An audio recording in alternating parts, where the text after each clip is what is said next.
ને સનાતન ધર્મને સમજેલા હોય ને બહુ રસ આવે. બહુ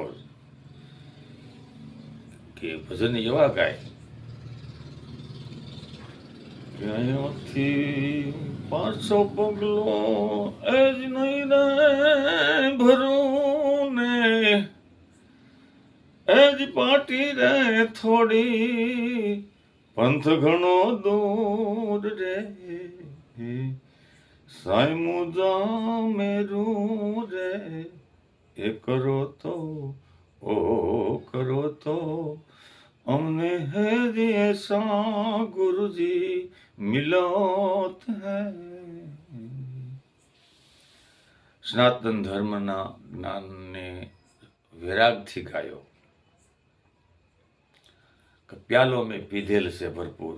એ ભજનમાં પણ બહુ ગાયેલું. એટલે પાટી રે થોડીને પંથ ઘણો દૂર સાઈ મુજા.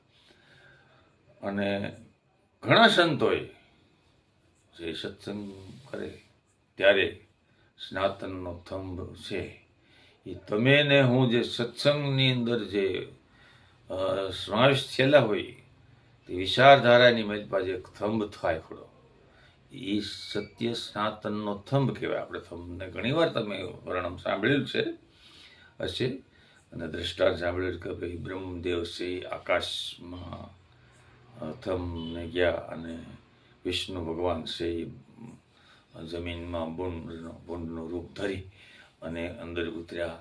પણ સંતો શું કહે છે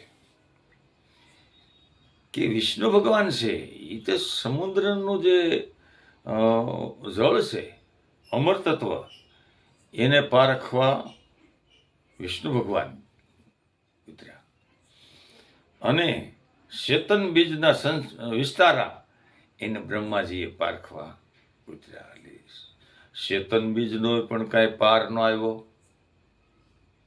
અને સમુદ્રની મૈલપા ચેતન મુંદકા સંસારા એનો પાર ન કહેવાય. મછલી મસાલ મગર્યું આન તેન એનો પણ કાંઈ પાર ન આવ્યો. એટલે એ થંભ હતો ને એક વિચારધારાનો હતો.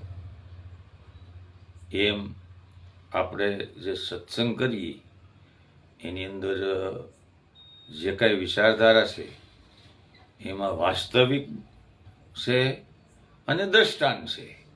તો દ્રષ્ટાંતને દ્રષ્ટાંતની રીતે જોવાનું અને વાસ્તવિકને વાસ્તવિક રીતે જોવાનું. આજે આપણો દેહ છે ને એ સત્સંગ કરો એટલે દેહની અંદર